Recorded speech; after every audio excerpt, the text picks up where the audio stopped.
Hello and welcome. My name is Bruce Porter, and I want to be one of the first to congratulate you. You've just been hired as a college instructor. Noble profession. In just a little while, all of the seats in this room will be filled with eager students, just waiting for you to pour knowledge into them. Well, okay. Some of those eager students will be a little bit ambivalent about the knowledge and about you. But you're coming in here, this is your theater. This is your domain. And when you think about it, really what's a big difference between an actor on stage in front of an audience and a college instructor in front of this classroom, in front of eager students? Not a whole lot of difference. You both have an audience. In both cases, that audience paid good money to see the actor, to see the instructor. In both cases, the information is coming from the front, from the stage into the audience. Both you as an instructor and the actor, you're both following a script.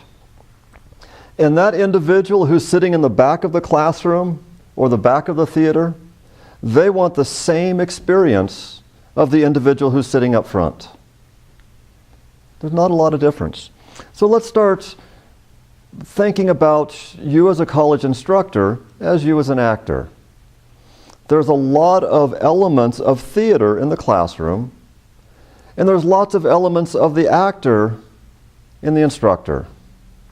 Both the actor and instructor have the same delivery issues. The audience wants to hear you, they want to see you, they want to understand you. And every single person in this audience, you as an instructor or you as an actor, need to make personal contact with. So we look at instructing as acting, as the classroom as the theater. The first thing you need to work on is your character. What character do you want to be? How do you want to be seen? Do you want to be seen as the wise, all-knowing sage? Do you want to be seen as that loving, caring grandmother, grandfather individual? Do you want to be seen as the showman, fireworks and displays? Do you want to be seen as the comedian with lots of jokes? Or perhaps the storyteller, always has a story for everything? Or maybe a combination of these. So the first thing to decide on as the actor in front of this audience of students is what's your character going to be like. And you might say, what do you mean character? I am who I am. Well, yes, that's true. But you are a different person while you're with your family. You're probably a different person while you're with your friends. And a different person while you're out in public, a different person when you're at home all by yourself. They're all you. But in this case, you're making a conscious decision of how you want to be seen. Your character begins with your costume. Remember the phrase, you're never given a second chance to make a first impression. How do you want to be seen? What's that impression that you want? And then dress your part. A suit and tie will give you a very authoritative manner. Maybe just the shirt and the tie without the suit jacket. Still authoritative, still professional, but not nearly as strict. Put some good thoughts into how you want to be seen by your students. It is much easier to go from being hard to being soft than it is from going from being soft to being hard. Make your choice well. And that doesn't mean you have to dress the same way all the time. There might be some days when you're going to have to come in and enforce the rules, that you're going to have to be very, very strict. Well, maybe that's a suit and tie day. Maybe there's more of a casual discussion day. Maybe that's more of just a shirt and tie day. Know your part and play it. The next aspect is really what's your stage location? How are you going to stand? How are you going to be while you're up here in front of your audience? Where you stand and how you stand has a lot to do with your persona. Are you going to be somebody who walks in and stands right behind the lectern, right behind the podium, put your hands behind your back and just start lecturing? Now this pose has a long, long history. Generation upon generation of lecturers have stood behind the podium. You walk up, immediately you stand behind the podium and you start talking. The students know to expect a lecture. Slightly different if you walk in and you stand next to the podium. A little more casual, a little more comfortable, a little more confident. Or perhaps even standing right in front of the podium. Again, casual and confident. If you walk in and you stand right next to it and you grab onto this lectern, you grab onto the podium, right away the students know you're nervous. You're scared. You look nervous and scared. If you walk in and just do the leaning on the podium, they might not even take you seriously. How you stand, how you present yourself is a big aspect of your persona. And know your lines. Actors have lines, instructors have lines. There's lots of different ways you can do this. You could take the time to write out your entire lecture word for word. Then just stand up here and read it. It's not a system that I would recommend.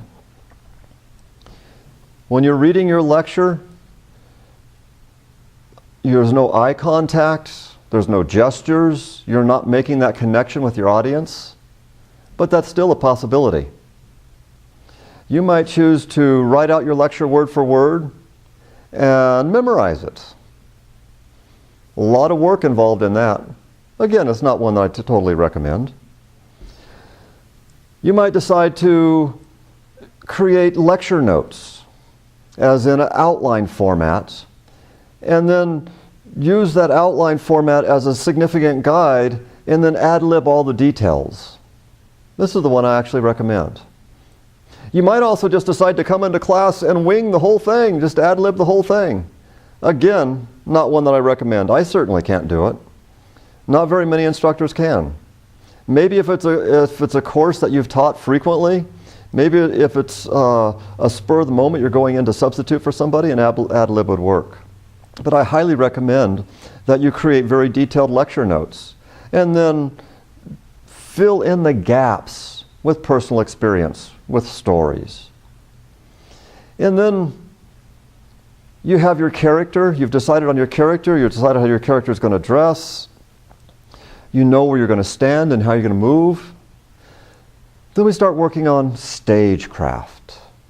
And these are the tools that you use to express your ideas to this eager audience. And you really have three tools. You have your voice, you have your hands, and you have your body. And with these three tools, you need to be heard, you need to be understood, and you need to keep that audience, your class, involved. So one of the early things that you want to do as a new instructor is to be sure that you can be physically heard in all areas of the room. In many classrooms, that's probably not a big deal. Your voice could carry just fine. You might want to choose to use a microphone and speakers if you have a larger classroom or you're a soft speaker. You may work on projecting your voice, using that voice control. Because when you need to be heard in all areas of the classroom, you need to be heard without shouting. Shouting, nobody likes to be shouted at, especially for an entire course period. Nobody wants to be shouted at. One of my big suggestions to do on this is to get a trusted friend and have them sit in the classroom while you're practicing your lecture or even delivering your lecture. And let them give you feedback about whether or not they can hear you. If you don't have that trusted friend, in one of your early classes, be sure to ask the students in various locations around the room if they can hear you. And once you know that everybody in that classroom can hear you, Then it's time to work on those annoying speech mannerisms. You know, it's kind of like, let me tell you, those annoying speech mannerisms. You know, once you open your mouth, you're telling the world all about yourself. If you use too many ums or ahs, you're telling the world that you really don't care, you're not prepared, you're not confident. These are very, very difficult to pick out as you're speaking. You might want to try that trusted friend again. Have them sit in the audience. Perhaps put a tape recorder and record your own lectures. And pay attention to your ums and your ahs and those other annoying speech mannerisms. Maybe even put the video camera in your classroom and record yourself. Then you'll be able to not only see and also hear. What are those annoying speech mannerisms that you have? And what, oh my gosh, your hands? Especially when we're nervous, we let our hands go all over the place. Who knows what you're doing with your hands? Pay attention. So what do you do with your hands? One strategy, let me widen this up. One strategy is to put your hands in your pocket. I know I use this one a lot. But this one comes with a big caution. You put your hands in your pocket. Be careful that you're just putting your hands in your pocket and you're not playing with things. You get nervous and you start playing with the keys and the coins in your pocket. Not only does it make annoying sounds, but it also looks pretty bad. One strategy is to clasp your hands behind your back. This is a fine strategy. It limits your hand gestures, gives you a very authoritative stance. And then when you have to bring your hands out for a gesture, you consciously bring your hands out for the gesture. Another strategy is to hold onto the podium. Keep both hands on the podium. Not necessarily grasping it, making everybody feel that you're nervous, but just putting your hands on the podium. Standing beside the podium and resting one hand on the podium, then that just gives you one hand for gestures. That's another one. Hold objects in your hand. I have my little PowerPoint controller. When I'm using PowerPoints, I always hold this PowerPoint. But work on gestures. One real good tool to be working on gestures with is to look at the infomercials. Look at those people trying to sell you the kitchen gadgets on television. Watch what they do with their hands. They've practiced and practiced and practiced those hand gestures. They're very good at using their hands. And mimic what they do and when they do it. The next one is your body. You're communicating a lot non-verbally with your body. This room is your domain.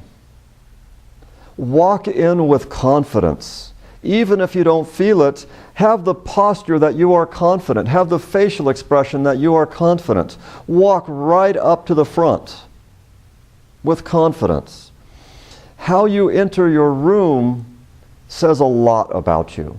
This is your theater, this is your domain. Let the students know by how you enter, by your posture, by your body, that this is your domain. And know and act like this is your domain. And know your theater. Know the room itself. Know where the light switches are, where the electrical outlets are. Know how big you're going to have to write on the board. Practice writing on the board. Write something on the board, walk all the way to the back of the classroom. Can you read it? Practice on your handwriting on the board so that person in the back corner of that classroom can see your writing just as well as those individuals sitting up here. Practice writing in a straight line across the board. This one's very difficult to do, at least for me. It's very difficult to write in a straight line. Practice on this thing. Know where the light switches are, the outlets are, and know your equipment. Your equipment is part of your theater. Don't rely on somebody else to come in and set up your projector to your computer. Know how to use that computer and projector. Be familiar with it. Know how to set up the television to the DVD player or the video cassette player. know how to use the overheads. All of that equipment is within your domain. So be familiar with it and know it. And then the difficult one is to know your audience. These wonderful, eager students waiting for you to pour knowledge into them. Know what they're like. Interview other instructors. Ask the dean, what are my students like? Are they deeply dedicated? They're going to sit there and hang on every word you say? Are they easily distracted? Are they somewhere in between? Do you have a group of cooperative students or disruptive students? All of your audience, all of your students are going to enter this room with certain expectations. Expectations that have been formed for as long as they've been here. Expectations from talking with other students. Expectations about you. And those student expectations are probably different than your expectations. One of your very first lectures early on is to clarify what your expectations are.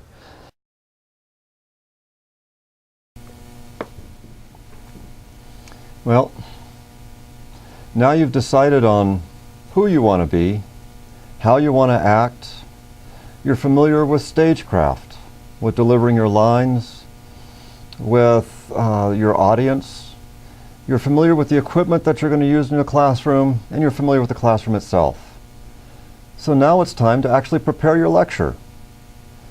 Where I prepare my lecture is sitting at my desk with my computer, and you will need some tools. One of my major tools is right here is the computer. You'll also need your textbook.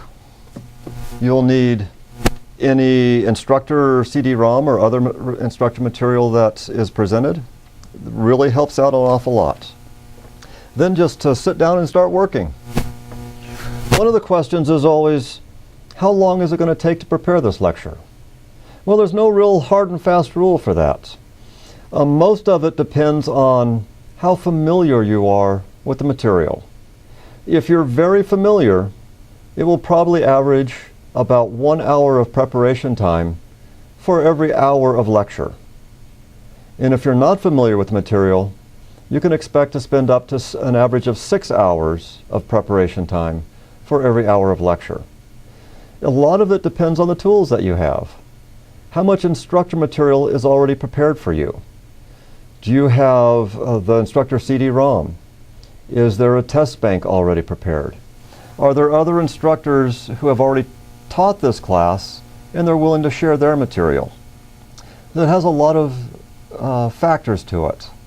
In general, for a course that you're familiar with, you're going to be spending about 1 hour of preparation time for every hour of lecture. And for a course you're not familiar with, it'll be about 6 hours of preparation time for every hour of lecture. This is not something you can put off till the last minute. Otherwise you end up ad-libbing it, and your students will see that. We look at preparing your lecture. The very first thing is to prepare a course outline. The course outline gives you the overall big picture of the course. It allows both you and the students to see the progression of the course. It allows you to plan all of the events within that course. When you're working on your course outline and getting your course outline, begin with a calendar. Simple calendar. First thing to do is to mark off any holidays or any school days off. The reason for that is not only do you have to plan around them, but you probably don't want to have an exam or a major lecture on the day before a holiday. Because really, some students do need that extra travel day. And you might want to think really seriously about not having a major lecture on the day right after the final exam, or the day right after the holiday. No matter what students tell you, they probably will not study over the holidays, and then they have that extra day or two to forget things. So plan in what the holidays are. Then as you have your calendar with those holidays marked out, Next thing to do is to plan in the major events of your course. Plan in when you want exams, perhaps when you want quizzes, if there's activities, you have guest speakers scheduled to come. Plan all this stuff in. And then go through and list all of the major topics that you want to cover and put them on those different days. So you can plan out in general your entire course. Then you start flushing it out. This is where you take that bare bones outline that you created, that's just the course outline, and you start flushing it out with topics and subtopics. And if there's a difficult subject, if there's one that was hard for you to understand, it's also going to be hard for the students to understand. And if you can use this to write out a word-for-word script. Now, it doesn't mean you have to use that word-for-word script, but as you're writing it out, that solidifies in your mind the words that you want to use. Work on, if you're using a textbook in class, you can, in your outline, do the references to the textbook. What page number, what chapter in there. And if you're going to be using presentations, you can have audiovisual presentations, you can have show movies in class, you're going to have student presentations. Plan it in on your course outline as you start breaking this down. Looks simply like a regular outline. Roman numeral 1, capital letter A, little letter 1. However you do it, you need to be able to follow along. Now, if you're using a textbook, you do not have to follow the order of the chapters in the textbook. You can skip around and go chapter 5, chapter 7, chapter 2. You don't have to follow the order that the author of that textbook has. But if you're using any chapter out of that textbook, you need to follow the order of the material within the chapter. So you can skip around in chapters, but you cannot skip around within a chapter. Some students in class will actually want to follow along from the textbook and your lecture. And if you skip around within a chapter, you're going to get these students confused and they will not be able to follow along. So they won't be reading the textbook, nor will they be following your lecture. They won't be taking notes. They just, where are you, where are you? So you can skip around chapters, but you cannot skip around within the chapters. When you're creating your course outline, your lecture notes, it is better to have too much detail than not enough detail. So you might have a lot of material in your course lecture notes that you're not actually going to say in class. But if you don't have it in your lecture notes, you may actually forget to say it. So make your lecture notes more detailed than they actually need to be. If you get nervous and you forget to do something, then you've forgotten to do it. That course, the original course outline, just the calendar, that gives you the general overview. Start with that. Move on from there to an outline and then flush that outline into lecture notes. 3 steps for creating what your lecture is going to be.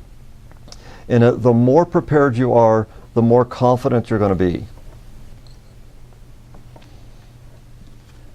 For how you actually use your lecture notes in class, there's 2 really common ways to do it. One, and the way that I recommend, is to have a notebook. Just have a notebook and have all of your lecture notes in pages in the notebook. This is very convenient. It allows you to jot notes for yourself so that you can improve your lecture notes next time. If there was a confusing section that the students had a hard time getting, then you'll be able to write in there a little note to yourself to expand this out. You can follow along. You can just put bookmarks in there to remind you where you were. It can be very, very specific. Another way of doing it is to use note cards, just 3x5 cards, and write your lectures on note cards. And then you just kind of follow along as your lecture. This has the advantage of, if you want to add to or take away something from class, you just add another note card in or subtract a note card. The big disadvantage of note cards is they're very easy to lose, they're very easy to misplace, but the big, big disadvantage, if you drop them and your notes get scrambled, then it's just a big old oops. So now you have your lecture notes. Now you have to work on timing. You're only given so many minutes for a lecture, for a class period. You want to be sure that your lecture runs the entire class period, and allowing time in for activities, allowing time in for breaks, but you don't want to end too early or you don't want to end too late. And timing is a very imprecise science. You need to practice. If this is the first time you've actually delivered a lecture, you're really going to need to practice. There's lots of different ways of doing this. One is you could write out your lecture word for word and just sit at home and read it. If you write your lecture out word for word, it's going to take you about 2 minutes a page to read, as you read it as if you deliver it, about 2 minutes a page. So if you have a 50-minute lecture, that's 25 pages you'll be writing out. I really don't recommend this method. But if it's a difficult class, if the material is hard to get and you really need to work on the specific wording of how you're going to present something, then this is an excellent method to do. Another way is simply take your lecture notes and practice in the privacy of your home. Deliver your lecture to yourself and be sure to time it. You want to time it so that you have good stopping places. And another tool to put into this is devise within your lecture several different logical stopping places. In that way, if your lecture starts to go too long, you know that you have a variety of different stopping places and you can stop in logical spots along the way. Now this will help if your lecture goes long, but it really won't help you for a short lecture. So another strategy to do is, as you're practicing at home or as you're delivering that lecture the very first time, pay attention to the clock. Pay attention to how many minutes it takes you to deliver a certain section. And then in your notes, just jot in, this was a 5-minute section, this was a 15-minute section, this was a 22-minute section. And you'll start getting a real good feel for how long it takes you to deliver a lecture. And then if you look up at the clock and you see you only have 15 minutes of class left, but the next list on your lecture notes is a 22 minutes, you don't have time to do that. But maybe if you flip the page, you'll find one that's only 10 minutes. And so you can deliver slightly out of order a 10-minute lecture in there. But work on that timing. So now you have your lecture notes, you have your course outline, you've worked on your timing. Now for the math. It's time to work on your grading plan. Know in advance how you're going to grade. To a student, a grade is much like salary. The students want to know up front how they're going to earn, what grades they're going to earn, how they're going to earn that. So develop your grading plan up front. There's a couple different ways of doing it, but you begin by, on your course outline, you write in every gradable assignment, and if you have a point value, what that point value is worth. Then you know every gradable assignment. Two general ways of doing grading. The first one is simply the total point system. You total up all of the points for all of your gradable assignments, all of the homework, all the quizzes, all the exams, all the participation, all the papers, everything. And then a student's grade is simply determined by the number of points earned divided by the number of points possible. Another way to do this is by weighted percentages. Now, weighted percentages is more complicated, but it's also more flexible. A weighted percentage is all of your homework assignments total are worth a certain percentage of your final grade. All of your exams total are worth a certain percentage of your final grades. So all of your homework might be worth 20%, all of the quizzes might be worth 15%, all of the exams might be worth 50%, all of participation in class might be worth 15%. This allows you to add and take away assignments. You decide that, I really don't want to give the students this homework assignment, or we ran out of time for that quiz. It allows you to adjust very easily without changing the overall point values of things. The problem with it is it requires math. You're going to have to create an Excel spreadsheet with appropriate weighted measures in there, or you're going to have to get a specific teacher's grading program that allows for weighting graded assignments. Once you have your course outline, your lecture notes, your grading plan, now you're ready to create your syllabus. Your syllabus is probably the single most important document you are going to give your students. Your syllabus is a contract between you and your students. And think of your syllabus as a contract and write it as a contract. There are minimum requirements for a syllabus. Start out typically with the name of your class and the course code as a heading right up on top of the page. Right below that should be your name and all of your contact information. Your telephone number, your email address at the very minimum. You want to have at least 2 different ways that a student can get in contact with you, and the more ways the better. If you have office hours, those office hours should be listed in there. If you have an office room number, that office room number should be listed in there. How are those students going to get in touch with you? And the textbook, if you're using a textbook, needs to be listed. The title of the textbook, the author of the textbook, the edition of the textbook. That student needs to know that they have the correct textbook.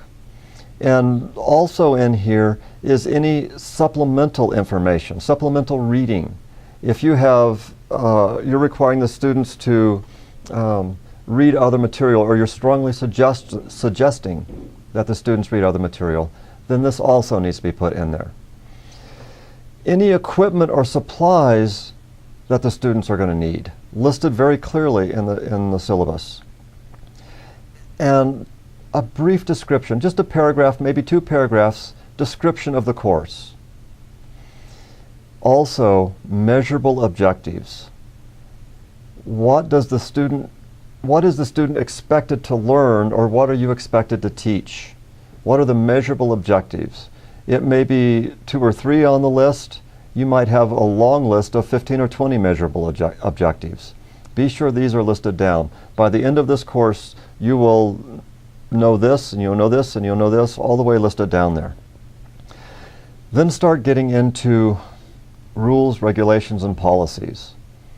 What's the attendance policy? If there's different attendance policies, what are the attendance policies? What's your homework policy, including late homework?